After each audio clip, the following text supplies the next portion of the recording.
কোরআনের সুর মাঝে শুনেছি যে নাম, আজানের সুর মাঝে শুনেছি ও নাম। কোরআনের সুর মাঝে শুনেছি যে নাম, আজানের সুর মাঝেও শুনেছি ও নাম। ও নাম শুনেছি আমি আমার হৃদয়, হে রাসূল নবীজি তোমায়,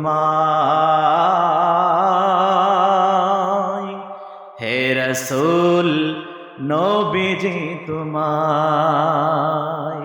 কথা বলেন ঠিক না ঠিক? আমরা যে নবীর উম্মত, সেই নবীর নাম আমাদের কলিজার মধ্যে আছে না নাই? কোরআনের মধ্যে আছে না নাই? সব জায়গায় নবীর উপর দরুদ আছে না নাই? আরশের বুকে লেখা ও মধুর নাম,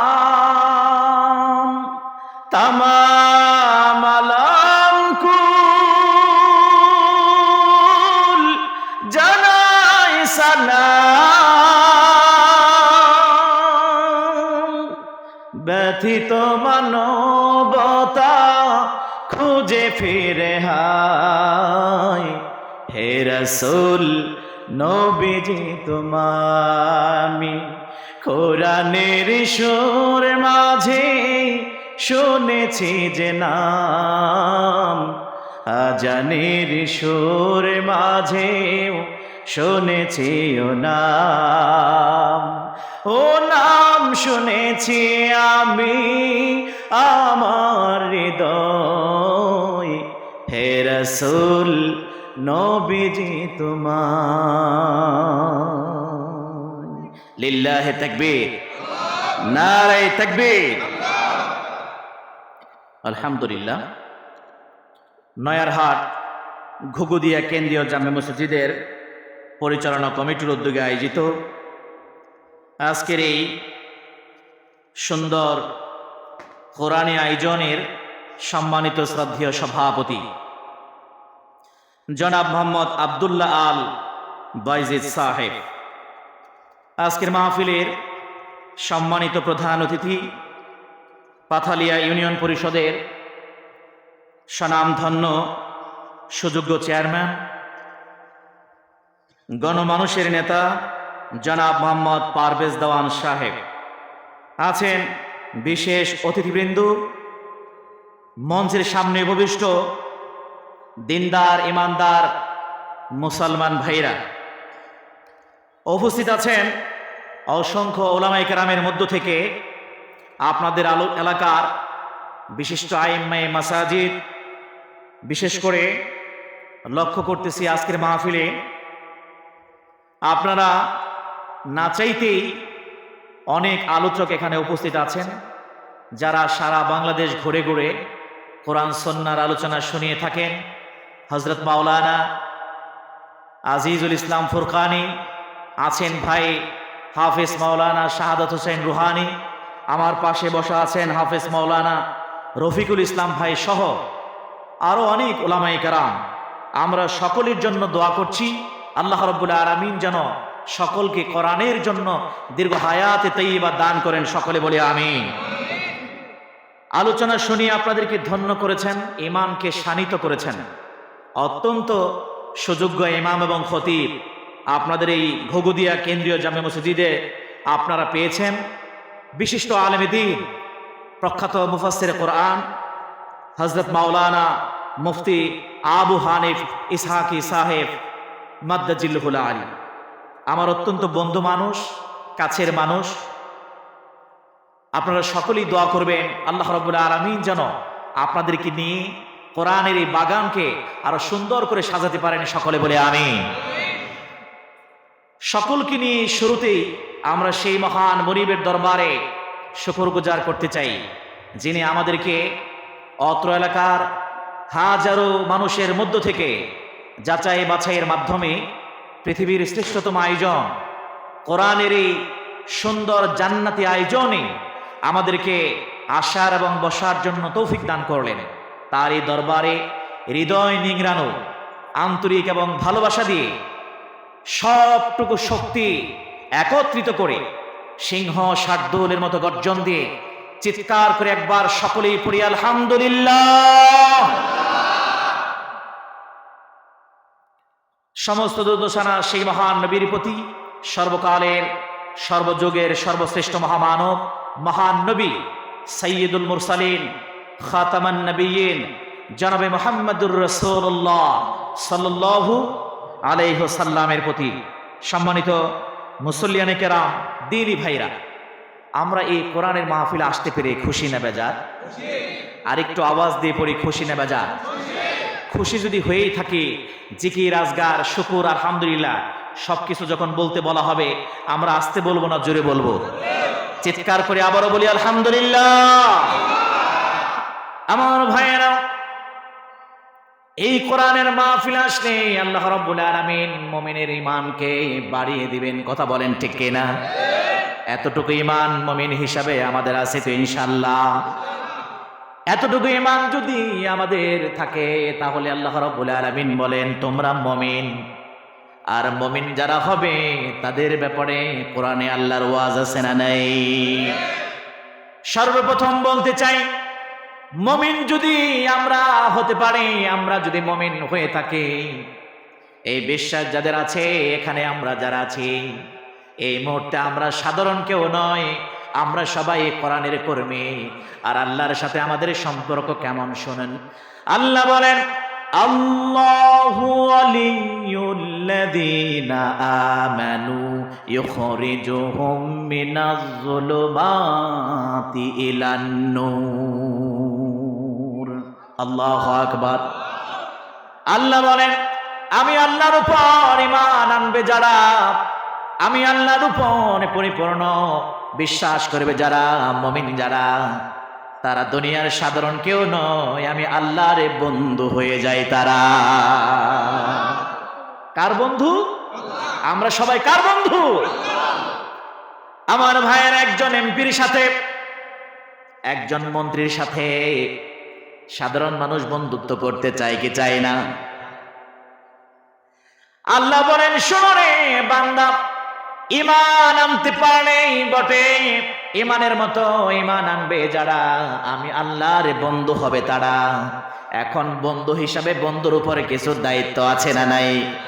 আল্লাহ বলেন, শোনো, ঈমানদার বন্ধু যারা, অন্ধকারের টেনশন করবে না তারা, জুলুমের টেনশন করবে না তারা, বিভ্রান্তির টেনশন করবে না তারা, জাহান্নামের পথে থাকবে না তারা। ইউখরিজুহুম মিনাজ যুলুমাতি ইলান নূর। আমি ইমানদার বন্ধুদেরকে অন্ধকারের পথ থেকে, জুলুমের পথ থেকে আলোর পথ, মুক্তির পথের দিকে নিয়ে যায়। আমার ভাইয়া, আজকে যে চমৎকার কোরআনের মাহফিল, আল্লাহর নবী বলছেন এই কোরআন থেকে যারা কথা বলে, কোরআন দিয়ে যারা ওয়াজ করে, তাদের ব্যাপারে কত সুন্দর করে বলেন, মান ক্বালা বিহি সাদাকা। কোরআন দিয়ে যে কথা বলে সে যেন পৃথিবীর শ্রেষ্ঠ সত্য কথাটাই বলে। কোরআনের চাইতে সত্য কথা আছে? কোরআনের কথাটা কার? কোরআনের কথাগুলো কার? ওমান হাকামা বিহি আদালা। কোরআন দিয়ে যে ব্যক্তি পরিবার, সমাজ এবং রাষ্ট্রের বিচার ফায়সালা করে, এটা কোনো 2 নাম্বারে বিচার হতে পারে না, এটা কোনো সাধারণ বিচার হতে পারে না। আল্লাহ বলেন এটা হলো পৃথিবীর সর্বশ্রেষ্ঠ বিচার। কথা বলেন ঠিক কিনা? কোরআন দেখে আমাদের সমাজে কোনো বিচার আছে? আমার ভাইয়েরা, এই জন্য আমাদেরকে 2টা জিনিস ভালো করে ধরতে হবে।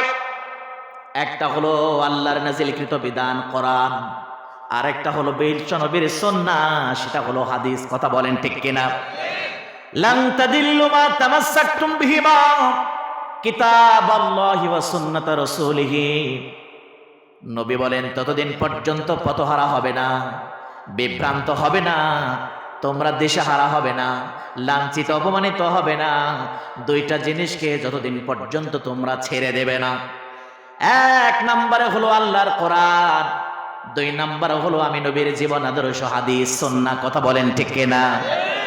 আজকে আমরা দেখতে পাই আমাদের সমাজে এবং রাষ্ট্রে, গোটা পৃথিবীতে মুসলমান লাঞ্ছিত, বঞ্চিত, নির্যাতিত, নিপীড়িত, নিষ্পেষিত।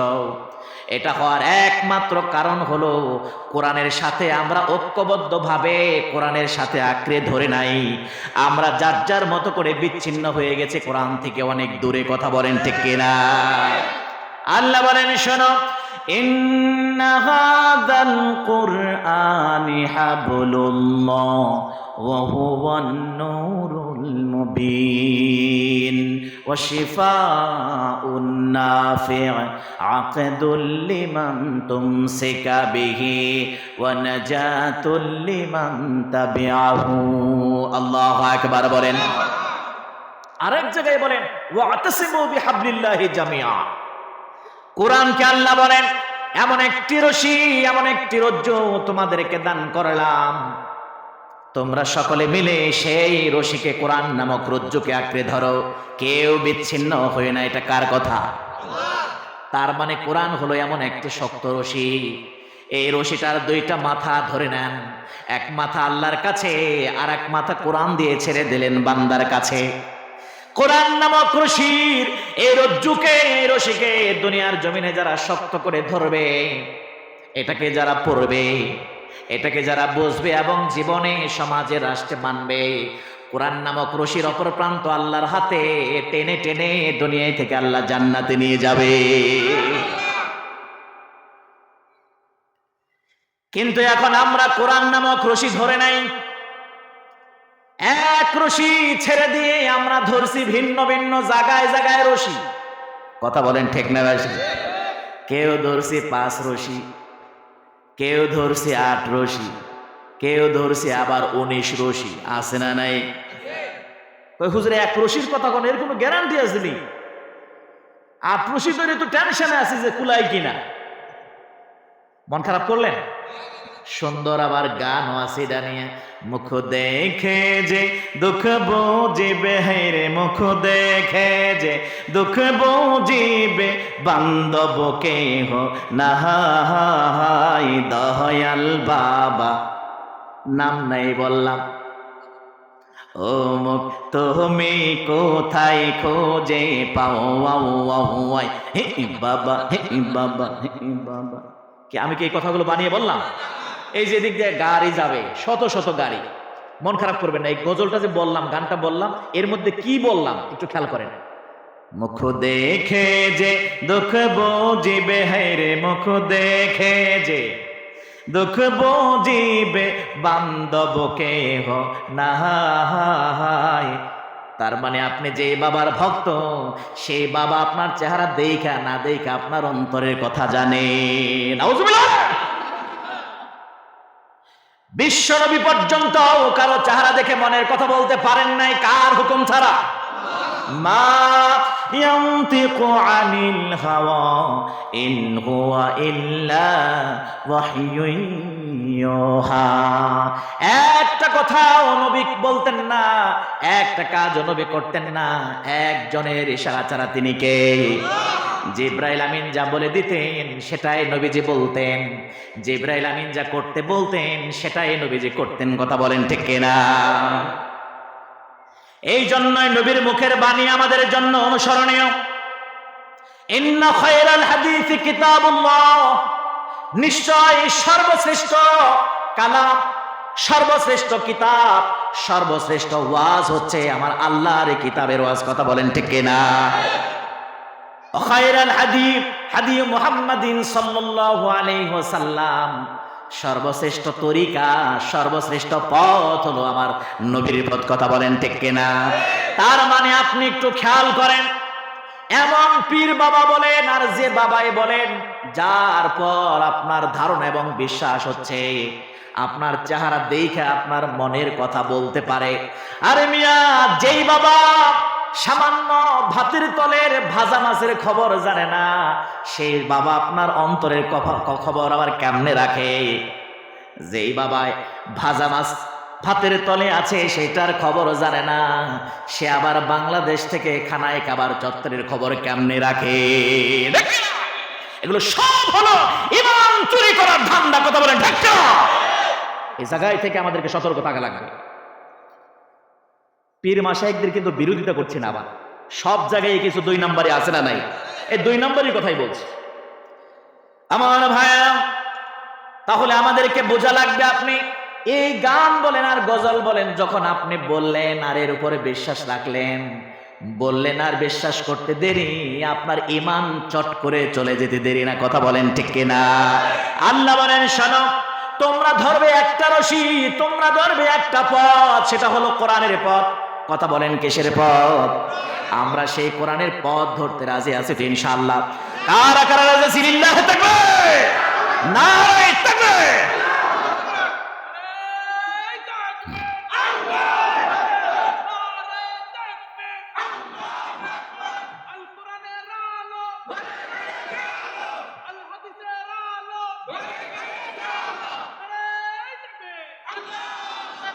আমার ভাইয়া দেখেন, কবিও কত সুন্দর করে বলেছেন, কোরআনের দিকে আসার জন্য আল্লাহর এই কোরআনের আয়াতের সাথে আল্লাহ বলছেন, ইন্না হাযাল কোরআনি হাবলুল্লাহ ওয়াতাসিমু বিহাবলিল্লাহি জামিআ। এর সাথে কবি কত চমৎকার করে মিলিয়ে আমাদেরকে আহ্বান করেন, পথ ধরো ভাই, পথ ধরো, সত্য সঠিক পথ, আল কোরআনের পথ ধরো, থাকবে না বিপদ। ঠিক কি না? পথ ধরো ভাই, পথ ধরো, সত্য সঠিক পথ, আল কোরআনের পথ ধরো, থাকবে না বিপদ, আল কোরআনের পথ ধরো, থাকবে না বিপদ। মারহাবা বলে। তাহলে আমরা কোরআনের সাথে থাকতে রাজি আছি তো ইনশাআল্লাহ? কোরআনের কর্মী হতে রাজি আছি তো ইনশাআল্লাহ? আমার ভাইয়েরা, দুইটা মাত্র পথ, দুইটা মাত্র মত, আর দুইটা মাত্র পুরস্কার, সব কিছু ক্লিয়ার। আজকে আমরা যত পথই বলি না কেন, যত দলই বলি না কেন, সব জায়গায় আল্লাহর দৃষ্টিতে দুইটা। দলাদলি করেন তবু দুইটা, হাজারো পথ আপনি বেছে নেন, আল্লাহর দৃষ্টিতে পথ দুইটা, পুরস্কারও দুইটা। যারা কোরআনের কথা বলে, কোরআনের পথে যারা চলে, কোরআনের আন্দোলন যারা করে, কোরআনের পথ, মুক্তির পথ, কোরআনের রশিকে যারা আঁকড়িয়ে ধরে, আল্লাহ রাব্বুল আলামিন বলেন, উলাইকা হিজবুল্লাহ। তারা কার দলের লোক? আল্লাহর সাথে কারো কোনো দলাদলি আছে? আল্লাহর সাথে কারো কোনো বিরোধিতা আছে? তাহলে এই ওয়াজ করলে কোনো রাজনীতি হবে? আল্লাহর সাথে কারো কোনো রাজনীতি আছে? নাই। এখানে কোনো দলাদলি নাই, ক্ষমতাসীন নাই, বিরোধী দল নাই। আল্লাহ ছিলেন, আছেন, থাকবেন। ঠিক না? আলাম ইয়াকুল্লাহু। আমার ভাইয়েরা, তাহলে একটা দল পাইলাম আল্লাহর দৃষ্টিতে, সেটা হলো আল্লাহর দল। যারা কোরআন পড়বে, কোরআন বুঝবে, কোরআন দিয়ে জীবন গড়ার চেষ্টা করবে, কোরআনকে যারা আঁকড়িয়ে ধরবে, তারা কার দলের লোক? এর বাহিরে 14 দল বলেন, 19 দল বলেন, 1000 দল বলেন, আল্লাহর দৃষ্টিতে সব হলো ঐক্য জোট, এক দল। উলাইকা হিজবুশ শাইতান। আর কোন দলই ভাগ করার সুযোগ নাই, সব দল মিলে এক দল, সেটা হলো ইবলিস শয়তানের মহা ঐক্য জোট। কথা বলেন ঠিক কিনা? এখন আপনাদের বিবেকের আদালতে ছেড়ে দিলাম, আপনারা কোন দলে থাকবেন। আমার ভাইয়েরা, পথ এখন দেখেন, আল্লাহ বলেন দুইটা পথ। যারা কোরআন পড়ে, যারা কোরআন বুঝে, যারা কোরআন ধরে, কোরআন দিয়ে জীবন, সমাজ এবং সংসার গড়ার চেষ্টা করে, কোরআন নামক রশিকে যারা আঁকড়ে ধরে, ফারিকুম ফিল জান্নাহ, এটাই হলো জান্নাতের পথ। সুবহানাল্লাহ। ইহদিনাস সিরাতাল মুস্তাকিম, এটাই হলো কোরআনের সবচাইতে সহিহ পথ, এটাই হলো সরল সঠিক পথ। আল্লাহ যেন এই পথে আমাদেরকে থাকার তৌফিক দেয়, বলেন আমিন। এর বাহিরে যারা থাকবে, এই কোরআনের পথকে যারা ছেড়ে দেবে, কোরআনকে যারা অনুসরণ করবে না, তাদেরকে আল্লাহ রাব্বুল আলামিন বলেন, উলা ফারিকুম ফিস সাঈর, তারা যেই পথকে অনুসরণ করবে কোরআন বাদ দিয়ে, সেটা যে কোনো পথই হোক না কেন, আল্লাহর দৃষ্টিতে সেই পথে কোনোদিন জান্নাত মিলবে না। সেটাই হলো ইবলিস শয়তানের দেখানো জাহান্নামের পথ। তাহলে আমরা কোন পথে থাকবো? আমার ভাইরা, পুরস্কার দুইটা, পথ দুইটা, তরিকাও তাহলে দুইটা। কথা বলেন ঠিক কিনা? এখন আমাদেরকে একটু দেখে শুনে চলার দরকার আছে না নাই? এই জন্য আল্লাহ বলেন ওয়াহুয়ান নূরুল মুবিন। কোরআন কি যারা, কোরআন নামক রশিকে, রজ্জুকে যারা কে ধরবে, কোরআন তাদেরকে মহা আলো, আমি আল্লাহর নূর দিয়ে তাদেরকে পথ দেখিয়ে দেবে।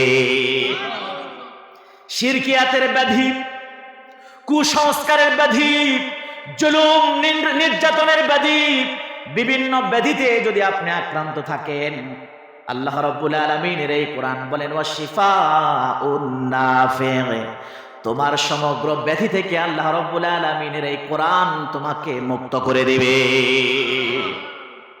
সমস্যা হচ্ছে পৃথিবীর সব কিছু জানলাম, কোরআন জানলাম না, কোরআন বুঝলাম না। কি বলেন ঠিক কি না? আজ থেকে 20 বছর আগে আপনার চিঠি লেখার সিস্টেম ছিল। বিদেশের বাড়ির সন্তান আছে, চিঠি লিখতো কি লিখতো না? এখন আপনি তো মূর্খ, আমি মূর্খ, একজন সন্তানের বাবা হিসেবে সন্তান যদি চিঠি লেখে, এটা যদি আমি নিজে না পড়তে পারি, বলেন দেখি, এটাকে চুমু দিব আর খালি বালিশের তলে নিয়ে আমি ঘুমাবো, বিষয়টা কি তাই? না কি করবেন আপনি? যিনি সমাজে পড়তে পারে, যতই ব্যস্ত হোক না কেন, আপনি তার কাছে গিয়ে বসে থাকবেন। সে বলবে ভাইজান আমার বহুত ঝামেলা, কাম আছে, টাইম নাই।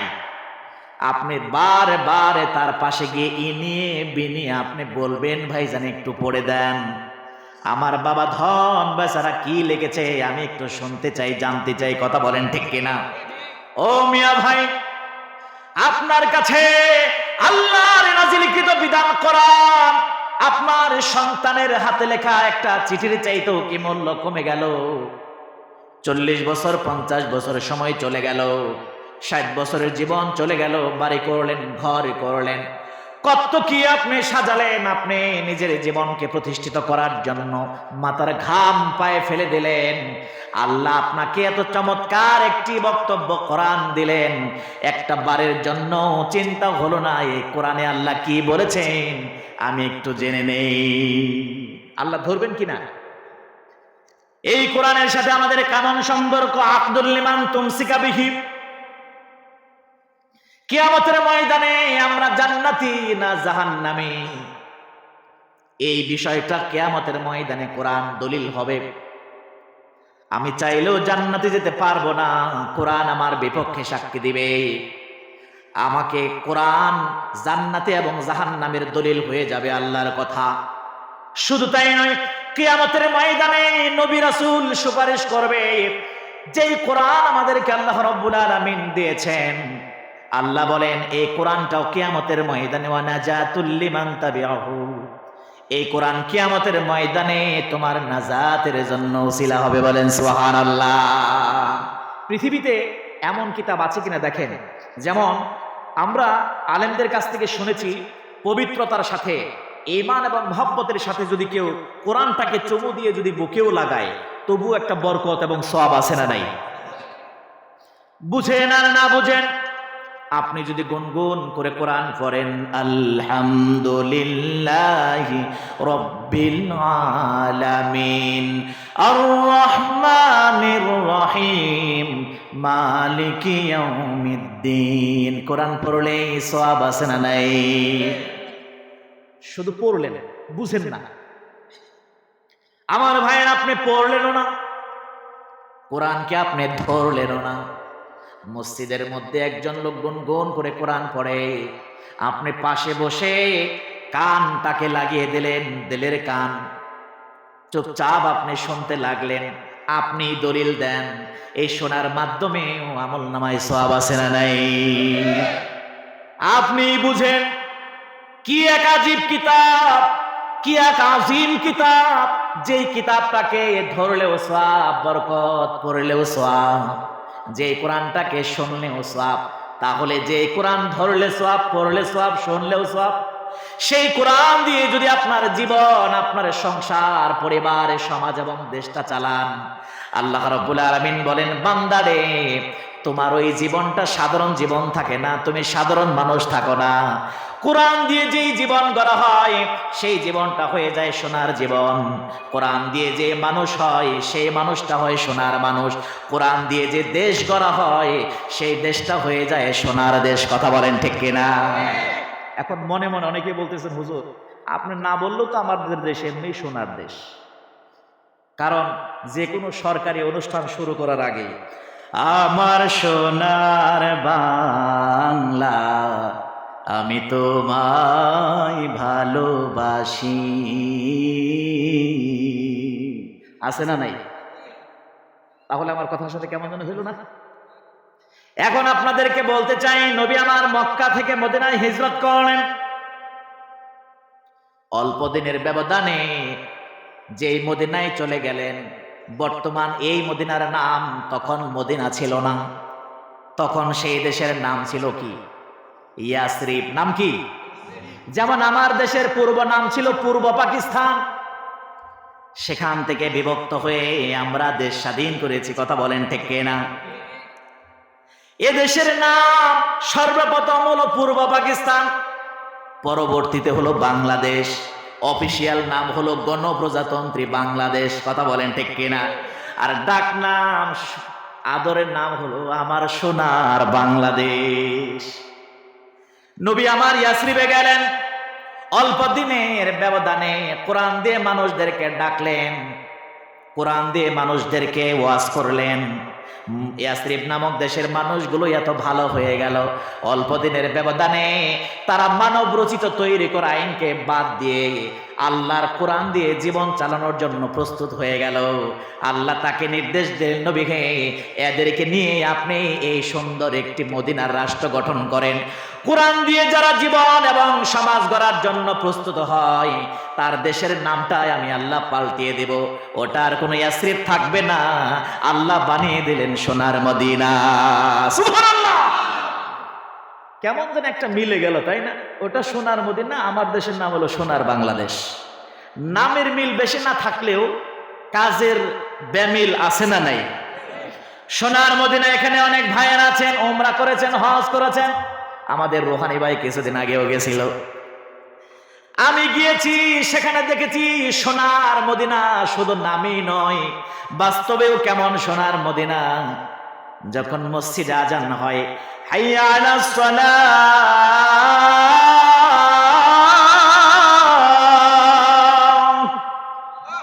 নামাজের দিকে যখন আহ্বান করা হয়, দৌড়ে সব লোকজন নামাজে চলে যায়।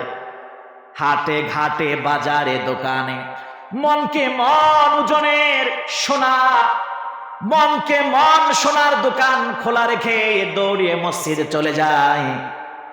নামাজ শেষ করে আবার দোকানে চলে আসে। জাগার সোনায় জাগায় থাকে, বিন্দু পরিমাণ চুরি হয় না, ঠিক কিনা? ওটাও সোনার মদিনা। আর সোনার বাংলাদেশে মুসল্লিরা মসজিদে চলে যায়, নামাজ পড়ে বাহিরে এসে জুতা খুঁজা পায় না। কথা কয় না কেন? এই হলো পার্থক্য। এক দেশে নামাজে চলে যায়, সোনা চুরি হয় না, আর এক দেশে নামাজে চলে যায়, গুজুতাই খুঁজা পাওয়া যায় না। আমার ভাইয়েরা, কারণটা কি? কোরআনের কয়েকটি বিধান শুধুমাত্র রাষ্ট্রীয় পর্যায়ে কায়েম করার কারণে আল্লাহ চোর ডাকাত মুক্ত এমন দেশ তাদেরকে গড়ে দিলেন, এমন দেশ তাদেরকে উপহার দিলেন। একটি আয়াত যদি, কোরআনের একটি বিধান যদি আমাদের এই সুন্দর এই বাংলাদেশে আমরা কায়েম করতে পারতাম, জুতা চোর তো দূরের কথা, স্বর্ণের চোর খুঁজা পাওয়া যেত না। আস-সারিকু ওয়াস-সারিকাতু ফাকতাউ আইদিয়াহুমা, মাত্র একটা, চোর হোক আর চন্ডী হোক, যেখানেই পাও তাদের উভয়ে একটি হাত কেটে দাও। এটা কার কথা? আরো জোরে বলেন, কার কথা? আলহামদুলিল্লাহ। যারা বাহিরে দাঁড়িয়ে আছেন, জায়গা হচ্ছে না মনে করেন, সামনে চলে আসেন, ফাঁকা জায়গাগুলো আমরা একটু ভরে দেই। আল্লাহ রাব্বুল আলামিন বরকত দান করবেন, মাহফিলের সৌন্দর্য আরো বেড়ে যাবে। সুবহানাল্লাহ, আলহামদুলিল্লাহ, লা ইলাহা, সবাই লা ইলাহা ইল্লাল্লাহ, লা ইলাহা, আল্লাহু আল্লাহু, কে যে মধুর নাম। পড়েন, আল্লাহু আল্লাহু, কে যে মধুর নাম। হেরা পান্না মনে মুক্তা, হেরা পান্না মনে মুক্তা, হয় না তাহার দাম। আল্লাহু, সবাই আল্লাহু, কে যে মধুর নাম। আল্লাহু আল্লাহু, কে যে মধুর নাম। জোরে বলেন মারহাবা। কি আপনাদের কি খারাপ লাগতেছে নাকি? সত্যিকার ভাবে যদি সুখ শান্তি নিজের জীবনে যদি পেতে চাই, গড়তে চাই, সোনার বাংলাদেশ যদি আমরা দেখতে চাই, সোনার বাংলাদেশ যদি আমরা গড়তে চাই, মানব রচিত তৈরি করা আইন দিয়ে কি হয় আমরা 50 বছর দেখছি। কথা বলেন ঠিক কিনা? কেউ মাইন্ড করবেন না, এখানে সব দলের লোক আছে না নাই? একটা কথা সত্য, যেটা সেটা সব জায়গায় সত্য। কথা বলেন ঠিক কিনা? সত্য সমাগত। আমরা দেখেছি বিএনপির শাসন, আমরা দেখেছি আওয়ামী লীগের শাসন, আমরা দেখেছি জাতীয় পার্টির শাসন, কিন্তু একটা শাসন আমরা কোনোদিন দেখি নাই। 50 বছরের উপরে এদেশের লক্ষ লক্ষ উলামায়ে কেরাম কোরআনের শাসনের কথা বলেছে। আল্লাহ বলেছেন, নবী বলেছেন, একটা বারো কি আপনাদের স্বপ্ন জাগে না? যেই কোরআনের 2-4টি আয়াত, যেই কোরআনের 2-4টি বিধান মক্কা মদিনায় বাস্তবায়িত করার কারণে চোর ডাকাত মুক্ত বাংলা করে দিলেন, চোর ডাকাত মুক্ত দেশ গড়ে দিলেন, ইয়াসরিব নামক দেশটাকে সোনার দেশ গড়ে দিলেন। সেই কোরআন দিয়ে আল্লাহর এই জমিন বাংলাকে যদি আমরা পরিচালনা করি, তাহলে বাংলাদেশটা কেমন হয় একটা বারের জন্য আমাদের দেখার ইচ্ছা আছে না নাই? সময় আসতেছে, অপেক্ষা করেন। এটা মানুষ দেখতে চায়। কথা বলেন ঠিক কিনা? এটার জন্য অপেক্ষা আছে সবাই। এর জন্য আপনাদেরকে উদাত্ত আহ্বান করব, আগামীর দিনে ইসলামের পক্ষে তৌহিদি জনতা যদি আপনাদেরকে ডাক দেয় রাজপথে ঝাঁপিয়ে পড়তে, কার কারা প্রস্তুত হাত তুলে দেখায়।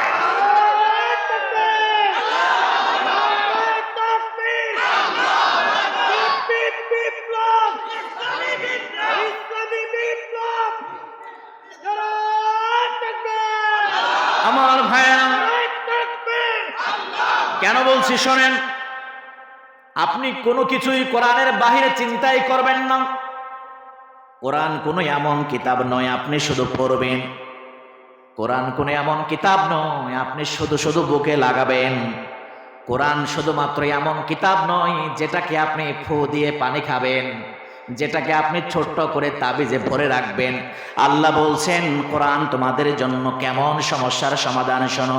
ওয়ানাজ্জালনা আলাইকাল কিতাবা তিবয়ানান লিকুল্লি শাই ওয়া হুদাও ওয়া রাহমাতাও ওয়া বুশরা লিল মুসলিমিন। আল্লাহু আকবার বলেন।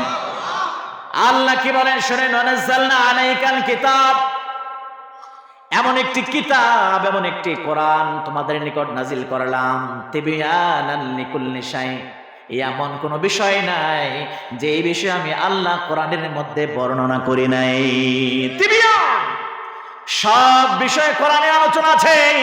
আপনি সমাজনীতি বলেন, রাজনীতি বলেন, অর্থনীতি বলেন, সংস্কৃতি বলেন, এমন কোন নীতি নাই, এমন কোন বিধিমালা নাই, যেই বিধিমালা, যেই নীতিমালা, যে আইন কোরআনের মধ্যে নাই, আপনার নতুন করে তৈরি করা লাগবে।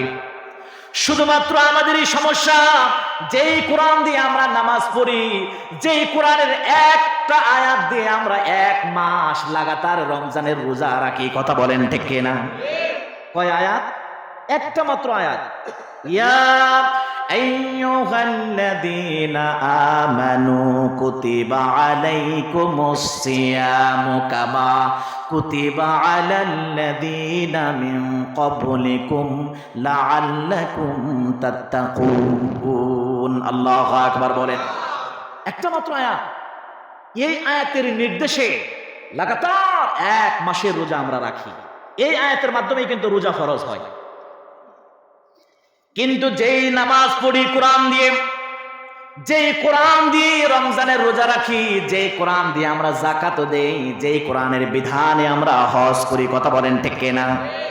কিন্তু জন্মের পর জন্ম আমার জীবন, আমার সংসার, আমার দেশ, আমার সমাজ চলছে, কেন সেই কোরআন দিয়ে চালানোর চিন্তা আমার ভিতরে একবারও ঢোকে না?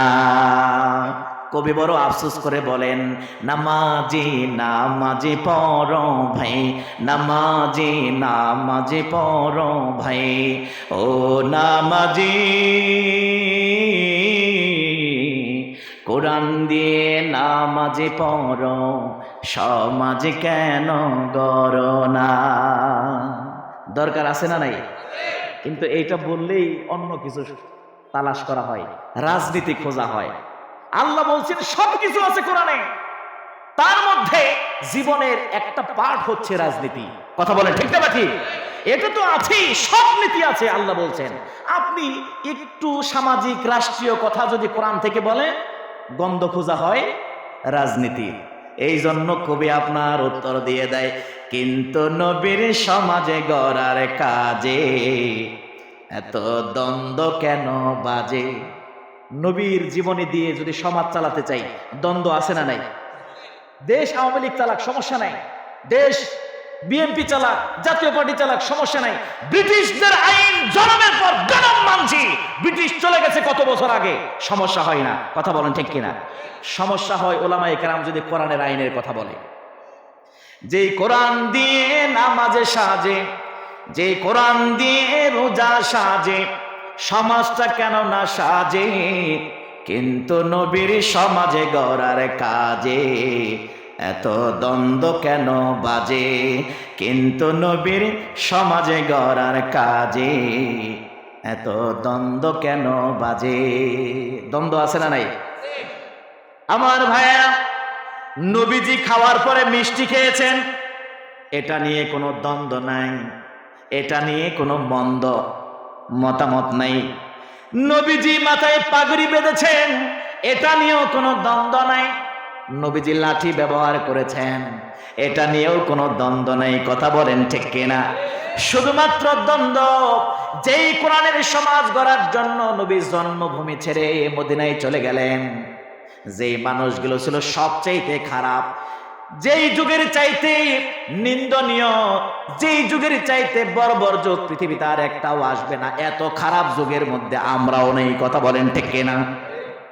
আপন সন্তান মায়ের সাথে জিনা করে, জীবন্ত মেয়েকে মাটির নিচে পুঁতে রাখে, কত খারাপ যুগ ছিল। সেই যুগের মানুষদেরকে নবী কোরআন দিয়ে তাদেরকে ওয়াজ করলেন, সেই যুগের মানুষদেরকে আল্লাহর কোরআন দিয়ে বয়ান করলেন, জীবন পরিচালনা করার জন্য মানসিকভাবে প্রস্তুত করলেন। প্রস্তুতি নিল তারা, তৈরি হয়ে গেল তারা।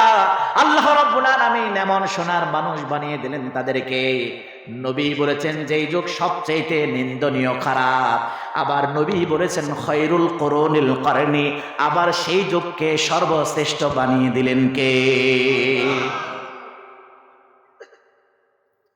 তার মানে আপনি যদি আলোকিত মানুষ হতে চান, সোনার মানুষ হতে চান, আপনার সংসার যদি সোনার সংসার বানাতে চান, এই দেশটাকে যদি সত্যি সোনার বাংলা হিসেবে দেখতে চান, ছেড়ে দেন লাথি মারেন মানব রচিত তৈরি করা আইন, ছেড়ে দেন লাথি মারেন ব্রিটিশদের তৈরি করা আইন, ছেড়ে দেন লাথি মারেন আপনার আপনার ব্যক্তিগত ইগু, শয়তানি আর শয়তানের মন্ত্রতন্ত্র ধরেন, ঐক্যবদ্ধ হন কোরআনের রশিকে, কোরআনের রজ্জুকে, কোরআনের বিধান দিয়ে জীবন, সমাজ এবং দেশ পরিচালনা করার জন্য মানসিকভাবে প্রস্তুত হন। দুনিয়া এবং আখিরাতের সর্বোত্তম কল্যাণ আপনাকে দিয়া দিবে কে? ভয় পাওয়ার কোনো কারণ নাই। আল্লাহ আপনাকে সব জায়গায় সুসংবাদ দেন, ও মুমিনেরা শোনো গো, আমি আল্লাহর এই বিধানটা কেমন শোনো। এই বিধানকে যারা পড়বে, এই বিধানকে যারা ধরবে, এই বিধানকে বুঝে শুনে যারা জীবন, সমাজ এবং রাষ্ট্রে বাস্তবায়ন করার জন্য চেষ্টা করবে, শুধু চেষ্টা করতে পারলেই বটে, সেই কাফেলায় আপনি যদি শামিল হন, আপনিও যদি সেই কোরআনের কাফেলার কর্মী হন, আপনি যদি রাজপথে একটু বের হয়ে মুখ খোলেন, আল্লাহ রাব্বুল আলামিন বলেন তোমার সম্মান আমি আল্লাহ রাব্বুল আলামিন কত বাড়িয়ে দিব। শোনো, তুমি সেই কথা বলতে গিয়ে, কোরআনের সে আন্দোলন করতে গিয়ে, রাজপথ বলো আর যেই পথ বলো, তুমি যদি জালেম শক্তির পক্ষ থেকে যদি তুমি লাঠি পিটা খাও, আর যদি তুমি অন্যায় অত্যাচারে যদি তুমি মারা যাও, আমি আল্লাহ তোমাকে এমন সুন্দর একটি জীবন নতুন করে দান করব, যেই জীবনের আর কোনো মৃত্যু হবে না। ওয়ালা তাকুলু লিমান ইউকতালু ফি সাবিলিল্লাহি আমওয়াত বাল আহইয়া ওয়ালাকিন লা তাশউরুন। আল্লাহু আকবার বলেন। আল্লাহর পথে যারা জীবন দিল, তাদেরকে মৃত বলো না। এই কোরআনের পথে যারা শহীদ হলো, তাদেরকে মৃত বলো না। ওরা তো চায়নি কো আয়েশে জীবন, চায়নি কো তারা জুলুম শোষণ। আল্লাহরে জমিনেতে তারা, আল্লাহরে জমিনেতে তারা চেয়েছিল এক আল্লাহর শাসন, তাদেরকে মৃত বলো না। এই কোরআনের পথে যারা শহীদ হলো, তাদেরকে মৃত বলো না। কার কথা? আল্লাহ বলছেন, এটা কোনো মানুষের কথা নয়। তার মানে বোঝা গেল, কোরআনের কথা বলতে গিয়ে মার খাইলেও লাভ, কোরআনের কথা বলতে গিয়ে মারা গেলেও লাভ। কথা বলেন ঠিক কিনা? সমাজে অনেক কথা হয়, আমাদের কানে এগুলো আসে। কিছু কিছু মানুষ বলে, কয় কিছুই বুঝলাম না, হাজার হাজার মানুষ মিছিল করে, মিটিং করে, কোনো সমস্যা নাই।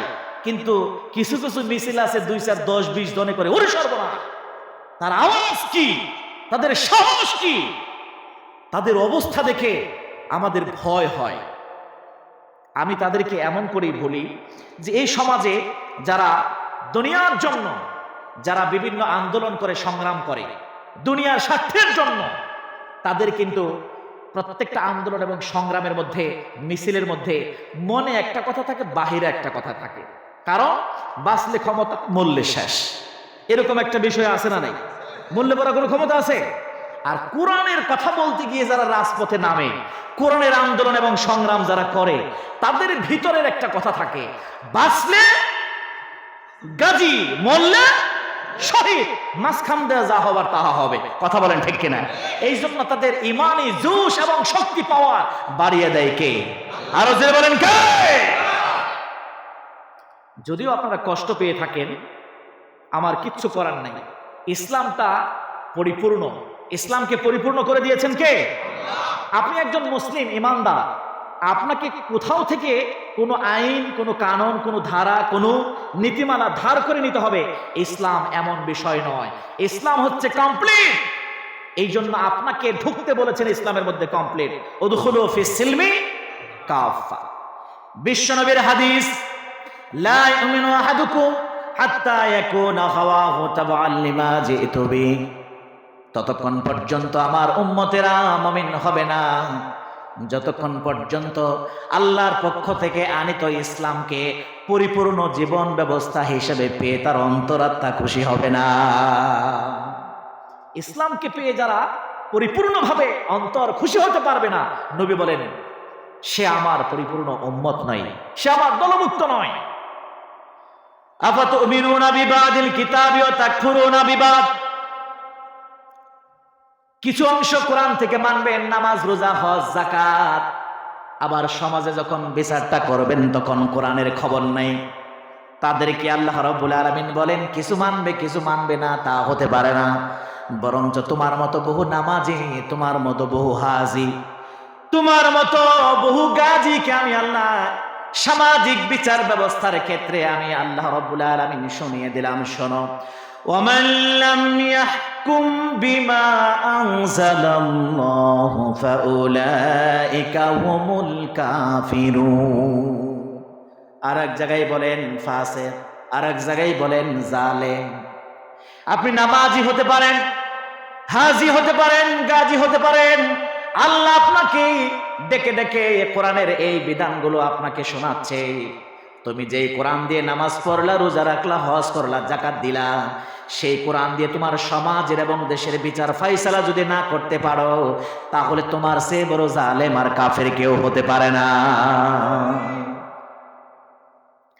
আমার ভাইয়েরা শুনুন, কোরআনকে আল্লাহ এমন কমপ্লিট জীবন ব্যবস্থা আমাদেরকে করেছেন। ইসলাম মানেই হলো সৃষ্টির সমাধান। ইসলাম মানে কি? সৃষ্টির সমাধান। মনে করবেন না যে মানুষের জন্য ইসলাম, না, ইসলাম হচ্ছে গোটা সৃষ্টি জগতের জন্য। যেখানে আল্লাহর সৃষ্টি সেখানে ইসলামের সমাধান আছে না নাই? পিপিলিকার নামে কোরআন আছে, কাকের নামেও কোরআনের সূরা আছে না নাই? মাকড়াসার নামেও কোরআনের সূরা আছে না নাই? হাতির নামে সূরা আছে না নাই? ছোট্ট পাখি আবাবিলের নামে কোরআনের সূরা আছে না নাই? তার মানে কি বুঝলেন? শুধু তাই নয়, পিঁপড়ার নামেই শুধু কোরআনে সূরা আল্লাহ রাব্বুল আলামিন দেন নাই। পিঁপড়াদের মধ্যে দলাদলি আছে, পিঁপড়ার মধ্যেও রাজা বাদশাহ আছে, পিঁপড়ার মধ্যেও সামাজিকতা আছে না নাই? হযরতে সুলাইমান আলাইহিস সালাম তার রাজ্যের যে কোনো গুরুত্বপূর্ণ একটা কাজের জন্য রাস্তা দিয়ে যাচ্ছেন, সংক্ষেপে বলি, প্রতিমধ্যে হঠাৎ করে দেখলেন রাস্তার মধ্যে হাজারো লক্ষ কোটি কোটি ফেরেশতারা পিপিলিকাগুলো কিলবিল কিলবিল করতেছে। হঠাৎ করে সেখান দিয়ে সুলাইমান আলাইহিস সালাম যাচ্ছে। সুলাইমান আলাইহিস সালাম ছিলেন কেমন শাসক আপনারা জানেন? গোটা দুনিয়ার রাজা। গোটা দুনিয়ার রাজা হিসাবে একজন রাজা যে রাস্তা দিয়ে যাবে সেই রাস্তার মধ্যে বাহিনী আছে না নাই? সমাজে একজন এমপি বলেন, চেয়ারম্যান বলেন, যদি যায় 2, 4, 10, 20টা মোটরসাইকেল তার সাথে আছে না নাই? ওরে সর্বনাশ! মোটরসাইকেলের পিকআপের বাড়ি আর বাঁশির পি পি পি, এটা পু পু পু, অবস্থা গরম। কথা বলেন ঠিক কিনা?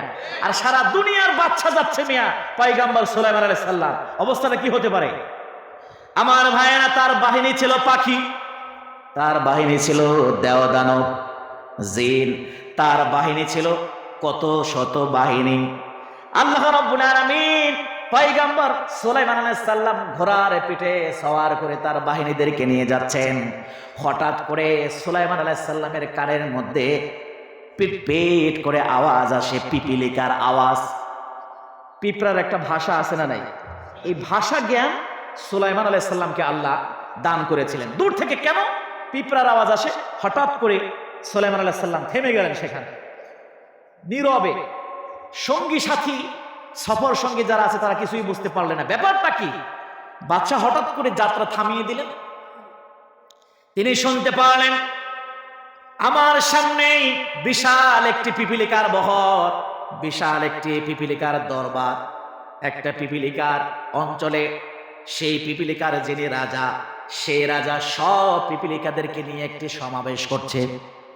সেই সমাবেশ করার জন্য আপনাদের মাঝে যেমন বক্তারা ওয়াজ করার জন্য একটা স্টেজের ব্যবস্থা আছে না নাই? আপনারা যেন সহজে সুন্দরভাবে আলোচনাগুলো শুনতে পারেন, আমাকে দেখতে পান, এই জন্য একটু উঁচু করে একটা ব্যবস্থা করা হয়েছে। কে বলেন ঠিক কিনা? তো যিনি লক্ষ কোটি পিপিলিকার যিনি রাজা, রাজা যদি পিঁপড়াদের উদ্দেশ্যে ভাষণ দেয়, ওই রাজাকে দেখার জন্য একটা স্টেজের দরকার আছে না নাই? স্টেজটা হচ্ছে বিশাল একটি দুব্বা ঘাসের বাগান। সেই দুব্বা ঘাসের মধ্যে একটি ঘাস ছিল একটু উঁচু বা একটু লম্বা। সেই উঁচু ঘাসকে স্টেজ বানিয়ে পিপিলিকার যিনি সর্দার বা রাজা, সে রাজা দুব্বা ঘাসের উপরে দাঁড়িয়ে দাঁড়িয়ে বক্তৃতা দিচ্ছিলেন। চমৎকার বক্তৃতা। সেই বক্তৃতা দিতে গিয়ে হঠাৎ করে লক্ষ্য করলেন সুলাইমান আলাইহিস সালাম এই রাস্তা দিয়ে যাচ্ছে, আর ইন্দিমান টাইমে আমি যদি আমার বক্তৃতা চালিয়েই যাই তাহলে সুলাইমান আলাইহিস সালাম লক্ষ্যই করবে না, তার সৈন্যবাহিনীরা ঘোড়ার পৃষ্ঠে আমাদেরকে সব শেষ করে দিবে। কথা বলেন ঠিক কিনা? সে টেরও পাবে না। যার কারণে পিপিলিকার যিনি রাজা, তার বক্তব্যকে হঠাৎ করে বন্ধ করে পিঁপড়াদের উদ্দেশ্যে বলেন, ইয়া আইয়াতুহান নামুন, হে পিপিলিকারা, উদখুলু মাসাকিনাকুম, হে পিপিলিকার দলেরা শোনো, তোমরা সবাই যার যার গর্তের মধ্যে, বাড়ির মধ্যে এই মুহূর্তে ঢুকে যাও। পিপিলিকার সব জনশক্তি চিন্তা করলো, রাজা সব বক্তব্য মিটিং মিছিল বাদ দিয়ে কেন আমাদেরকে গর্তের ভিতরে ঢুকতে বলে।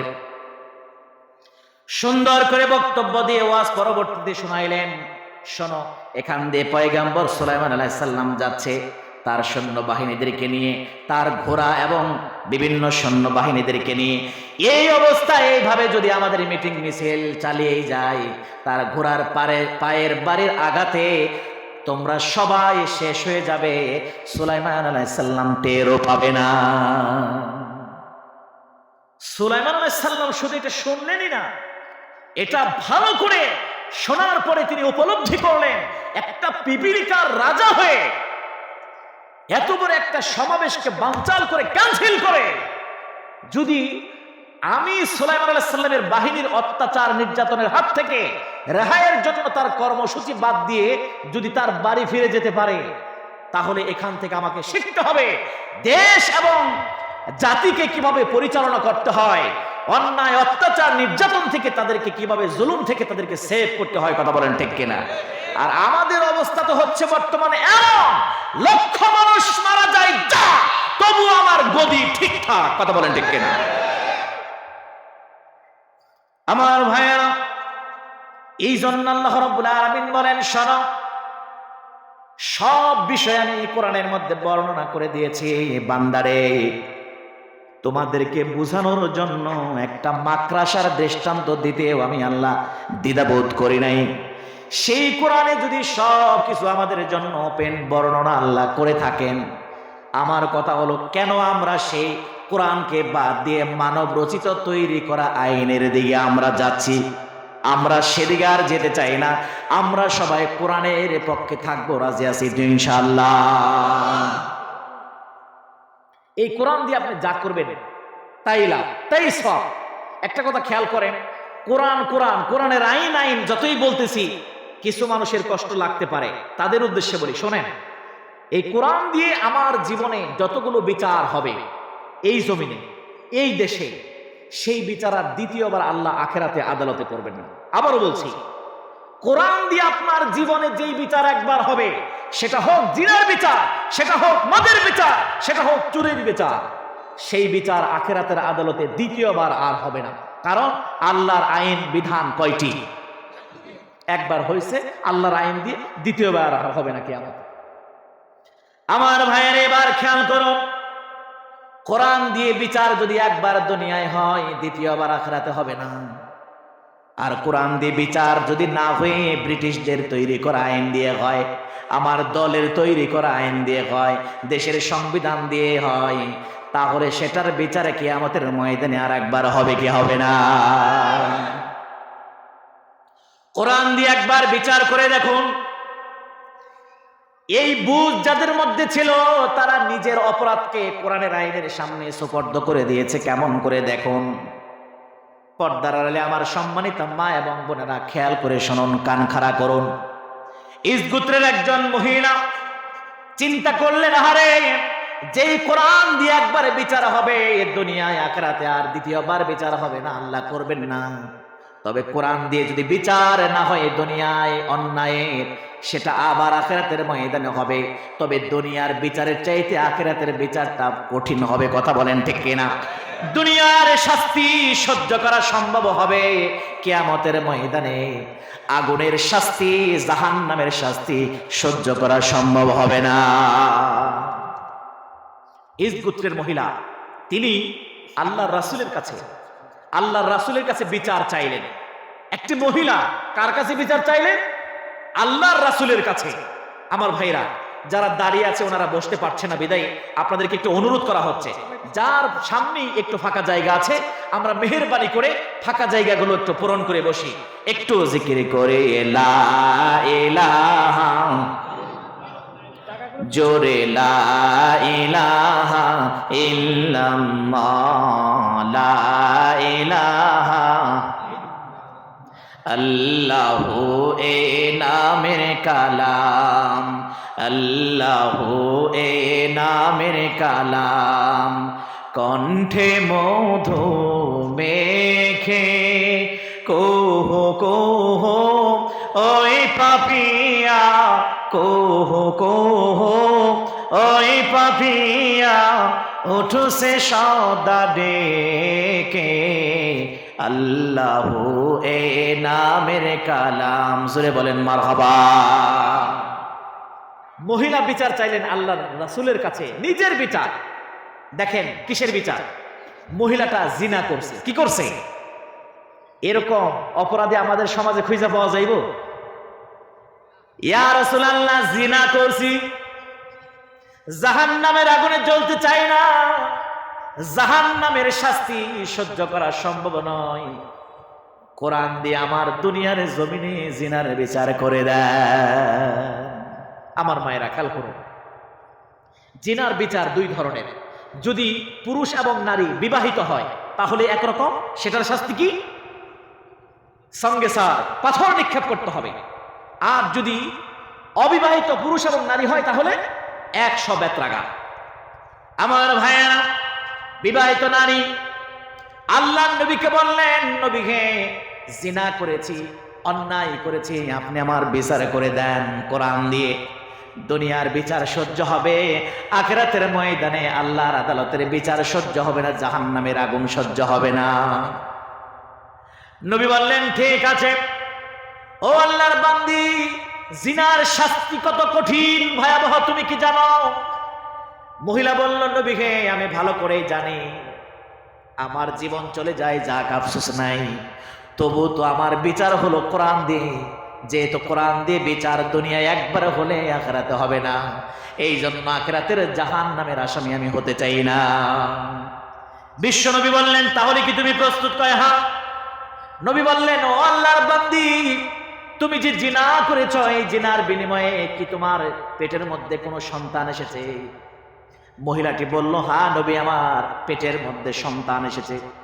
নবী বললেন, তাহলে তোমার অপরাধ আছে, জিনার জন্য তোমার শাস্তি আছে, কিন্তু তোমার পেটের মধ্যে যে বাচ্চা এসেছে তার বাচ্চার কোনো শাস্তি নাই, তার কোনো অপরাধ নাই। কথা বলেন ঠিক না ব্যাঠিক? তুমি চলে যাও, নির্দিষ্ট সময় হলে তোমার সন্তান যখন দুনিয়ায় ভূমিষ্ঠ হবে তারপর তোমার জিনার বিচার হয়ে যাবে। মহিলা চলে গেল। আল্লাহ গো, হায়াত মৌতের কথা বলা যায় না, এই জিনার দায়ের এই অপরাধ নিয়ে যদি আমি মারা যাই তাহলে কিয়ামতের ময়দানে তোমার সামনে কি হিসাব দিব?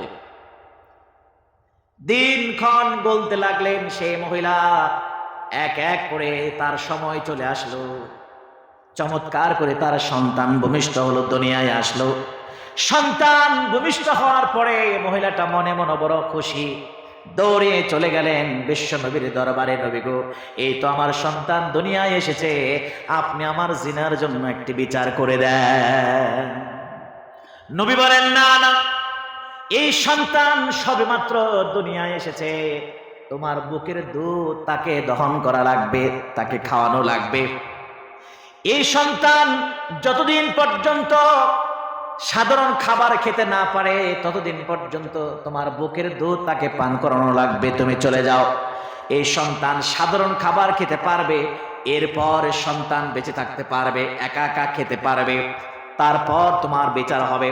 মন খারাপ করে মহিলাটি চলে গেলেন। গনতে গনতে সময় চলে গেল। নির্দিষ্ট সময় পর এবার ছোট্ট সন্তান মুখের মধ্যে খেজুর দিলে খেজুরও খায়, রুটি তুলে দিলে রুটি খায়। চলে গেলেন বিশ্ব নবীর দরবারে। নবী গো দেখেন, আপনি দেখেন। নবীর সামনে গিয়ে রুটি খাওয়ায়, খেজুর খাওয়ায়। ও নবী, এই দেখেন আমার বাচ্চা খেজুরও খায়, এই বাচ্চা রুটিও খায়। আমার মতো মা যদি বেঁচে নাও থাকে তাহলে এই সন্তান আমার বেঁচে থাকতে পারবে? নবী খেয়াল করলেন এ তো সাধারণ কোনো মহিলা না, যেমন অপরাধ করেছে তেমন আল্লাহর কাছে অনুশোচনাও করেছে। সে ভালো করে জানে কোরআন দিয়ে যদি তার জিনার বিচার করা হয় বেঁচে থাকার বিন্দু পরিমাণ সম্ভাবনা নাই। উপস্থিত সাহাবা ছিল অনেক। সাহাবাদেরকে বললেন, ও আমার সাহাবারা, কে আছো এই ছোট্ট শিশু সন্তানকে লালন পালনের দায়িত্ব নিবে? একজন সাহাবা হাত তুললেন। আল্লাহর নবী সেই জিনাকারিনী মহিলা সন্তানকে তার কাছে তুলে দিলেন। তার জন্য অনেক দোয়া করলেন, জান্নাতের দোয়া করলেন। এক পর্যায়ে সাহাবাদেরকে নির্দেশ করলেন, ও আমার সাহাবারা, জিনাকারিনী এই মহিলাকে জিনার শাস্তি দেওয়ার জন্য তাকে মাটির মধ্যে গাড়া হোক। মাজা পর্যন্ত মাটির মধ্যে গেড়ে দেওয়া হলো। চতুর্পার্শ্বে যত লোক আছে তাদেরকে নির্দেশ করা হলো, একে পাথর মারা শুরু করো। ততক্ষণ পাথর মারবে যতক্ষণ এর জীবন আছে, মৃত্যুর আগ পর্যন্ত তোমরা পাথর নিক্ষেপ করতে থাকো। চতুর্দিকে বৃষ্টির মতো, শিলা বৃষ্টির মতো পাথর পড়তে আছে। ছটপট করে কান্নাকাটি করে ইসগোত্রের এই নারী। কিন্তু ধৈর্য ধারণ করলেন আল্লাহর জন্য, ধৈর্য ধারণ করলেন পরকালের জন্য, জাহান্নামের আগুনের ভয়ের কথা চিন্তা করে। এক পর্যায়ে সেখানে একজন বর্ষিয়ান সাহাবী হযরতে খালিদ বিন ওয়ালিদ চিন্তা করলেন, সবাই পাথর মারে, কারোটা বডির মধ্যে লাগে, কারোটা পিঠের মধ্যে লাগে, পেটের মধ্যে লাগে। আমি এমন ভাবে পাথর মারবো যেন এক আঘাতে মহিলা দুনিয়া থেকে বিদায় হয়ে যায়। সম্পূর্ণ রাগ, ক্ষোভ এবং ঘৃণা নিয়ে খালিদ বিন ওয়ালিদ একটি পাথর হাতের মধ্যে নিলেন, এমন জোরে করে আঘাত করলেন একেবারে কপাল বরাবর লেগে গেল। পাথরের আঘাত লাগতে দেরি, ফিনকি দিয়ে তাজা টকবগে রক্তগুলো জমিনের দিকে আসতে দেরি হলো না। এক পর্যায়ে চট করে এই জিনাকারিনী নারীর কপাল থেকে এক ফোঁটা রক্ত গিয়ে খালিদ বিন ওয়ালিদের জামার মধ্যে লেগে গেল, জুব্বার মধ্যে লেগে গেল। ছি! ঘৃণার সাথে চেহারাটা মরিন করে ফেললেন। জিনাকারিনী এই মহিলা রক্ত আমার গায়ে লাগলো। বিশ্বনবী তার চেহারার দিকে তাকালেন, চেহারার দিকে তাকিয়ে বুঝতে পারলেন খালিদ বিন ওয়ালিদ এখনো এই নারীকে ঘৃণা করতেছে। আল্লাহর নবী বললেন, ও আমার সাহাবারা শোনো, হে খালিদ তুমি স্পেশাল, তুমি শোনো, যেই জিনাকারিনী নারীর কপালের সামান্য রক্ত তোমার গায়ের মধ্যে, শরীরের মধ্যে লাগার কারণে তুমি ঘৃণা করলে, তুমি ধিক্কার দিলে, ও খালিদ রে শোনো, ও আমার সাহাবারা শোনো, সে এই মুহূর্তে কোন জিনাকারী নারী নয়। কিছুক্ষণ আগে ছিল যেই নারী জিনাকারিনী, যেই নারী জাহান্নামী একজন নারী, কোরআনের আইনে, কোরআনের আওতায়, কোরআনের বিধানের সামনে নিজেকে আত্মসমর্পণ করার কারণে, কোরআনের বিধান দিয়ে, কোরআনের আইন দিয়ে নিজের জীবনে বিচার ফায়সালা মেনে নেওয়ার কারণে আল্লাহ রাব্বুল আলামিন জাহান্নামী সেই নারীকে এই মুহূর্তে জান্নাতের জন্য তাকে কবুল করে নিয়েছেন। ও আমার সাহাবারা, যদি কেউ জান্নাতি কোন নারী দেখতে চাও তাহলে এই মুহূর্তে ইসগোত্রের সেই জিনাকারিনী নারীর দিকে তোমরা তাকিয়ে নাও। নারে তাকবীর, নারে তাকবীর। তার মানে কি হলো? তার মানে কি হলো? একজন জাহান্নামী মানুষ কোরআনের আইন মেনে নেওয়ার কারণে হয়ে যায় জান্নাতি মানুষ। সুবহানাল্লাহ। এই কোরআন সবচেয়ে সাম্যের কথা বলে পৃথিবীতে, এই কোরআন সবচেয়ে ঐক্যের কথা বলে, সুখ সমৃদ্ধির কথা বলে। আজকে নামে মুসলমান, মুখে দাবি করি, কাজে কর্মে মুসলমানিত্ব না থাকার কারণে, আমাদের মধ্যে ঐক্যের বন্ধন না থাকার কারণে, বিভাজন আর বিচ্ছিন্ন থাকার কারণে আজকে আমাদের মুসলমানের দেশে মুসলমানরা লাঞ্ছিত, বঞ্চিত, জুলুম নির্যাতনের শিকার। কথা বলেন ঠিক কিনা? আমার তো মনে হয় না এদেশে হিন্দুরা যতটুকু নিরাপদে আছে আমরা ততটুকু নিরাপদে আছি। অনেক ক্ষেত্রে আমাকে নিজের কাছে দুর্বল মনে হয়। একজন হিন্দু যাজক, হিন্দুদের পাদ্রী, তারা কোনো কোনো ক্ষেত্রে নিজে বুক ফুলিয়ে যতটুকু চলে, মুসলমানদের সর্বশ্রেষ্ঠ ধর্মীয় নেতা যারা আলেম ওলামা নাইবে রাসূল, তারা তেমন বুক ফুলিয়ে চলতে পারে না। কথা বলেন ঠিক কিনা? আমি কিছুটা জানি আপনাদের পার্শ্ববর্তী হিন্দু মহল্লা আছে না নাই? আলহামদুলিল্লাহ, এখানেও হয়তো বা অনেকে ডানে বামে আশপাশে হিন্দু থাকতে পারে, তাদের জন্য ওয়াজ আছে। এই কোরআন শুধু মুসলমানের জন্য নয়, ইসলাম শুধু মুসলমানের জন্য নয়। ইসলাম, কোরআন হুদাল্লিন নাস, হুদাল্লিল আলামিন। এটা হলো মানবতার জীবন ব্যবস্থার নাম, এটা হলো গোটা বিশ্ববাসী জীবন ব্যবস্থার নাম। কথা বলেন ঠিক কিনা?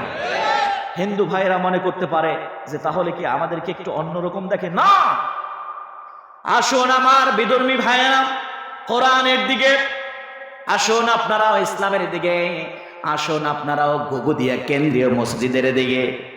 কারণ ইসলাম আপনাদের জন্য এত চমৎকার ওয়াজ করেছে। শুনুন, হযরতে ওমর রাদিয়াল্লাহু তাআলার নাম আপনারা জানেন। কথা বলেন ঠিক না ব্যাঠিক?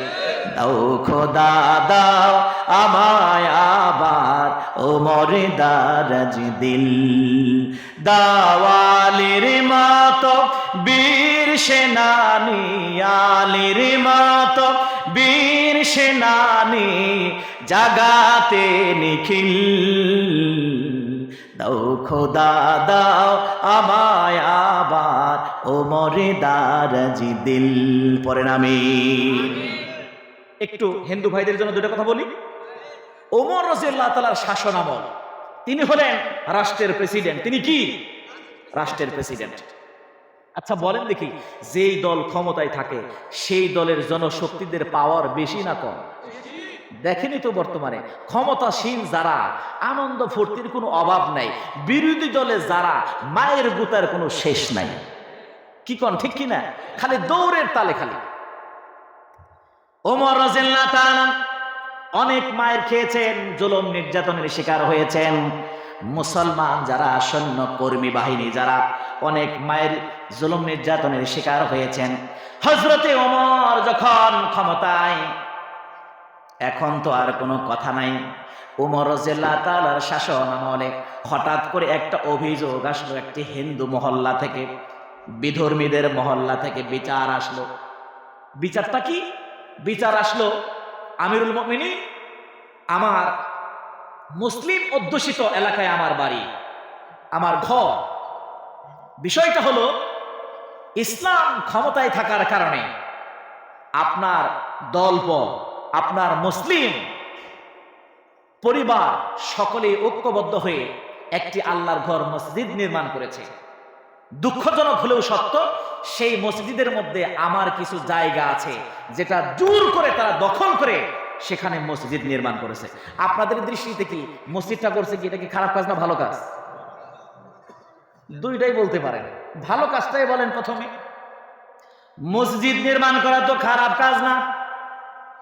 উমর চিন্তা করলেন, ইসলাম ক্ষমতায়, আমি আমিরুল মুমিনিন ক্ষমতায়, এই সুযোগে শক্তি দেখিয়ে ক্ষমতার অপব্যবহার করে একজন বিধর্মী হিন্দু পরিবারের জমিকে দখল করে আমার মুসলমান কর্মীরা আল্লাহর ঘরে নির্মাণ করেছে। তিনি দাবি করলেন এটা ঠিক না ব্যাঠিক দেখার জন্য 3 সদস্য বিশিষ্ট তিনি কমিটি করলেন। 3 সদস্য বিশিষ্ট কমিটিকে পাঠিয়ে দিলেন, যাও যাও তদন্ত করে আসো। তদন্ত করে দেখা গেল 3 সদস্য বিশিষ্ট, তাকে ঠিকঠাক মতো সেটার প্রতিবেদন দিলেন। আমিরুল মুমিনিন ঠিকই বলেছেন, হিন্দু বেদিন যারা, তাদের কোনো শক্তি নাই, তাদের কোনো লোকজন নাই, এই সুযোগে মুসলিমরা তার জায়গা দখল করে সেখানে মসজিদ নির্মাণ করেছে। কথাটা ঠিক। হযরতে ওমর তেলে বেগুনে জ্বলে উঠলেন। এক পর্যায়ে হযরতে ওমর বললেন, ও আমার সেনাবাহিনী, ও আমার পুলিশ বাহিনী, শোনো, আমি রায় দিয়ে দিলাম, আমি নির্দেশ দিয়ে দিলাম, আমি ঘোষণা দিয়ে দিলাম, হিন্দু উদ্দেশিত যেই জায়গায়, হিন্দুদের যেই জায়গা দখল করে মুসলমানেরা আল্লাহর ঘর মসজিদ নির্মাণ করেছে, আল্লাহর ঘর মসজিদ কেন, খানায় কাবাও যদি সেখানে নির্মাণ করা হতো, আর আমি মুসলমানদের পক্ষ থেকে ওমর যদি শাসনে থাকতাম, আল্লাহর ঘর খানায় কাবাওকেও ভেঙ্গে দিতাম। এখন তোমরা চলে যাও, হিন্দুর জায়গার মসজিদকে ভেঙ্গে চুরে চুরমার করে মাটির মধ্যে মিশিয়ে দিয়ে বিধর্মীর জায়গা বিধর্মীর কাছে ফিরিয়ে দাও। সুবহানাল্লাহ, আরো জোরে বলেন সুবহানাল্লাহ।